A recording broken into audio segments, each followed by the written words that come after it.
आखिरी बसन्तलाई पछाडिबाट टाउकोमा प्रहार गर्ने व्यक्ति को थिए? कहीँ कतै टेकेन्द्र त होइनन्, या त केसरीका भाइ विवेक हुन्। को हुन् त दर्शकबिन? आज हामी केसरी सिरियलमा के भइरहेको छ र आगामी केसरी सिरियल भागमा के हुन्छ भन्ने बारेमा यस भिडियोमा चर्चा गर्नेछौँ र तपाईहरूले प्रत्येक शुक्रबार साँझको 7:30 मा प्रसारण हुने केसरी सिरियललाई हेर्न नबिर्सिनुहोला भन्दै आउनुस् आजको केसरी सिरियलमा भएका घटनाको परिचर्चा यस भिडियोमा बयान गरौँ। परिस्थिति र अवस्थाले बसन्त र केसरीको छुटिएको माया अझै पनि उस्तै छ।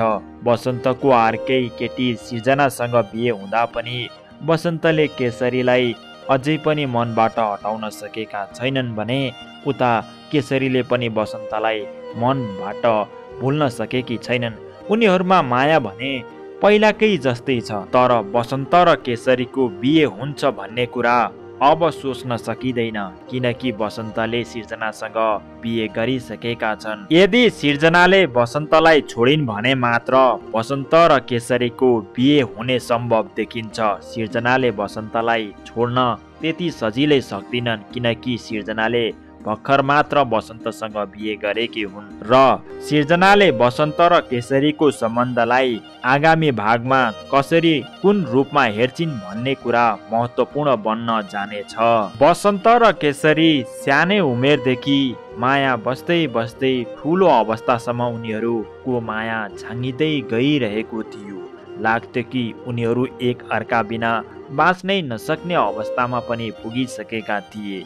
तर अहिले आएर बसन्त र केसरी समय र अवस्थाले गर्दा उनीहरू अलग अलग हुन पुगेका छन्। तर बसन्त र केसरी मनभित्रबाट अझै पनि छुटिन सकेका छैनन्, किनकि उनीहरूको माया यति धेरै थियो कि यो जुनीमा उनीहरू एक अर्कामा समर्पित भइसकेका थिए। तर अहिले बसन्तले अर्को बिहे गरेदेखि बसन्त र केसरी अब बिहे गर्न सक्दैनन्। उनीहरू बिहे नगरे पनि बसन्त र केसरीको मायामा भने एक रत्ती पनि कमी आएको छैन। उनीहरूले गर्ने व्यवहार, उनीहरूले गर्ने भित्री माया उस्तै रहेको छ।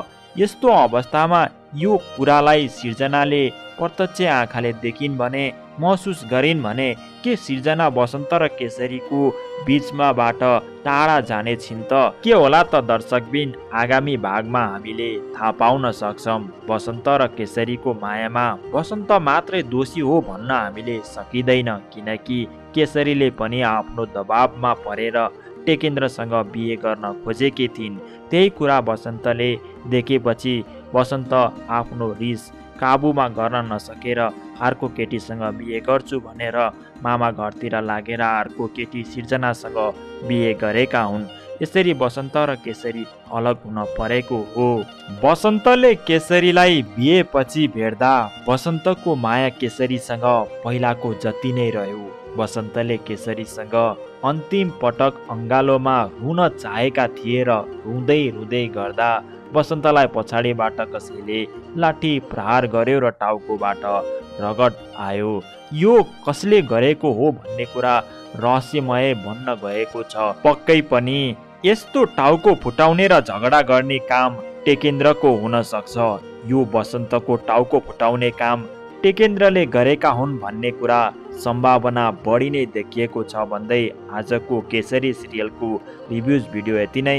फेरि पनि यस्तै भिडियो लिएर तपाईँहरूको माझ उपस्थित हुनेछौँ। आजलाई बिदा हुन्छौँ। हस्त, धन्यवाद।